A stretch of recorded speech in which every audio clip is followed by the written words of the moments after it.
Good morning. അപ്പം രാവിലെ കാണുന്ന എല്ലാ ചേട്ടന്മാർക്കും ചേച്ചിമാർക്കും അനിയത്തിമാർക്കും അനിയന്മാർക്കൊക്കെയാണ് ഗുഡ് മോർണിംഗ്. വൈകുന്നേരം കാണുന്ന എല്ലാ ഫ്രണ്ട്സിനും ഗുഡ് ഈവനിങ്. അപ്പോൾ ഇത് ഞാൻ ജോലിക്ക് കയറിനേക്കാൾ മുമ്പ് കയറിയിരിക്കുന്ന കുറച്ച് നേരം സ്പെൻഡ് ചെയ്യുന്ന ഒരു സ്ഥലമാണ് ഈ പള്ളി. ഈ പള്ളിയുടെ പേര് സെൻറ്റ് മേരീസ് ചർച്ച് എന്നാണ്. പക്ഷേ ഈ പള്ളിക്ക് വേറൊരു പേര് കൂടിയുണ്ട്, ആരോഗ്യ മാതാവ്.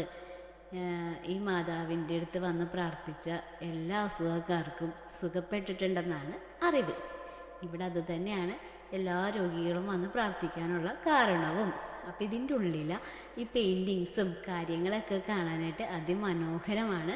കൊത്തുപണികളും കല്ലിൽ കൊത്തി വെച്ചേക്കുന്ന വർക്കുകളും പിന്നെ പെയിൻറ്റിങ്സ് അതിമനോഹരമാണ്. പള്ളി അങ്ങനെ അധികം ആരും കയറി ഇറങ്ങി പോവാറില്ല, അധികം ആൾക്കാരൊന്നും വരാറില്ല. കാരണം ഇത് തുറന്നു കൊടുത്തിട്ട് ഏതാനും ദിവസങ്ങളെ ആയിട്ടുള്ളൂ. പ്രശ്നങ്ങൾ നടക്കുന്ന പള്ളി ആയതുകൊണ്ട് തന്നെ ഇത് പൂട്ടിയിട്ടിരിക്കുകയായിരുന്നു. ഇപ്പോൾ ഏതാനും ദിവസങ്ങളായിട്ടുള്ളൂ തുറന്നു കൊടുത്തിട്ട്. അപ്പോൾ അതുകൊണ്ട് തന്നെ കുറച്ച് ആൾക്കാരെ വരുള്ളൂ. അപ്പോൾ സ്വസ്ഥമായിട്ടിരുന്ന് പ്രാർത്ഥിക്കാൻ പറ്റിയ സ്ഥലം, സ്വസ്ഥമായിട്ട് ഇരിക്കാൻ പറ്റിയ സ്ഥലം, ടൈം സ്പെൻഡ് ചെയ്യാൻ പറ്റിയ ഒരു സ്ഥലമാണ് ഇത്. അപ്പോൾ ഞാനിത് ഈ പെയിൻറ്റിങ്സൊക്കെ നോക്കിയിരിക്കുമ്പോൾ ഞാൻ വിചാരിച്ചു നിങ്ങളെ കൂടി ഒന്ന് കാണിക്കാമെന്ന്. ഞാൻ മാത്രം കണ്ടാൽ പോരല്ലോ, നിങ്ങളും കാണണ്ടേ. അപ്പോൾ അതാണ് ഇതിൻ്റെ, കണ്ടോ എന്തൊക്കെ രസമാണല്ലേ, നല്ല ഭംഗിയാണ്.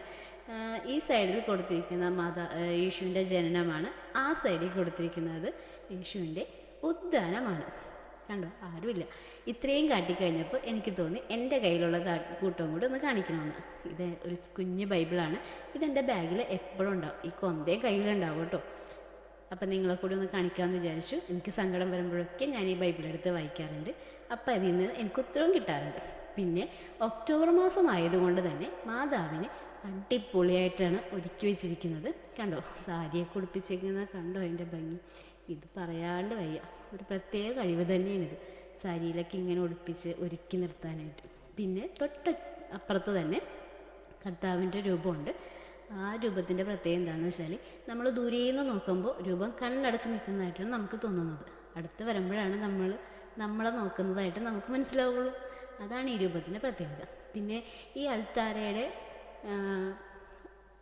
മുകളിലാണ് ഈ പെയിൻറ്റിങ്സൊക്കെ, സീലിങ്ങിലാണ് ഈ പെയിൻറ്റിങ്സൊക്കെ കൊടുത്തിരിക്കുന്നത്. നടുക്ക് നമ്മൾക്ക് തോന്നും ഒരു ക്ലോക്കാണ് കൊടുത്തേക്കണമെന്നാണ് തോന്നുന്നത് നമുക്ക്. തൊട്ടപ്പുറം കാണുന്നത് മാതാവിൻ്റെ ഒരു പ്രതിമയാണ്.